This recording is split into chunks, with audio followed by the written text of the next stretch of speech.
So, good morning. So, ating makikita ngayong araw ang isang DE17V na ginawa nating mini camper van. So, ito yung itsura sa loob. At kagabi dito ako natulog, no? So, nilagyan natin ito ng cooling fan. Meron tayong source of power, which is Blue Yeti, no? 1,000 watts na Blue Yeti, solar powered ito. Dito natin kinukuha yung pang charge ng ating mga cellphone, ng ating electric fan, at saka ng ating lampshade. Sa front set, guys, wala tayong binago dito, no? So ginawa lang natin itong camper van in preparation for our trip to Cagayan de Oro City.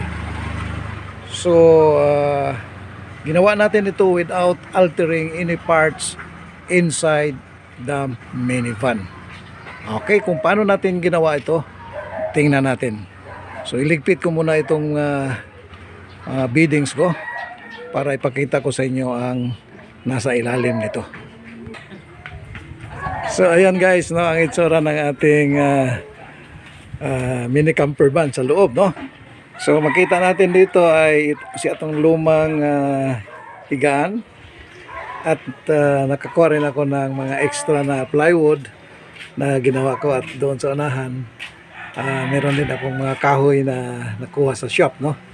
So yan lang ang pinagbuo-buo ko at nagkaroon na tayo ng ganitong setup. So tulad ng nasabi ko kanina guys, wala tayong binago dito. So tingnan nyo. So ayan guys, finold ko na yung plywood. So makikita natin ngayon yung upuan, no? So ayusin pa natin. So walang binago yan, pinatayo ko lang yan, no? So ayan guys, inayos ko na yung upuan na pwede na rin nating magamit kung magbiyahe na tayo, no? So yung folding bed, gamitin lang natin yan sa gabi pag magpahinga tayo, no? So yes, Katri yan. Okay, so ayan, nang sa harap meron tayong parang sandala, no? Parang misa, parang lagyan ng computer at saka mga gamit. Okay. So pwede ring tanggalin yan guys, kasi mag-check up tayo ng makina dyan. Pwedeng tanggalin yan, at dito sa labas pwede mong gamitin kung gusto mong magluto, gusto mong kumain. Yan ang gagamitin mo. So ayan, set up na, no guys, no? So dito sa likod pwede pa rin magamit ito, no?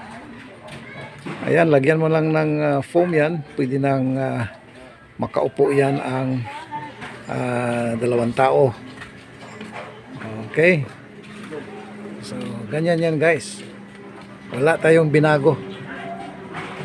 So yung makikita mo sa itaas guys, yan ang ating solar panel na nagpa-power ng ating Blue Yeti power station. So ayan yung solar panel natin guys, no? Okay.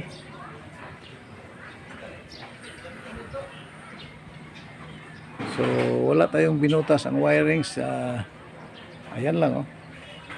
So walang nagalaw dyan. So makikita natin guys, ngayon nag-charging siya kahit hindi naman masyadong maliwanag ang araw. Ayan, meron siyang 55 or 56 watts na pumapasok, no? Okay. So magagamit natin yung power na yan during sa gabi. Okay.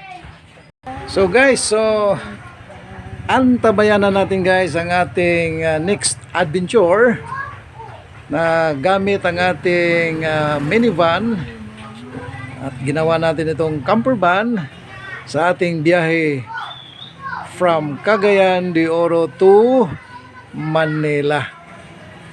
Okay, so abangan yan guys, at ang masasabi ko lang sa inyo, steady lang kayo dyan. Don't change your channel.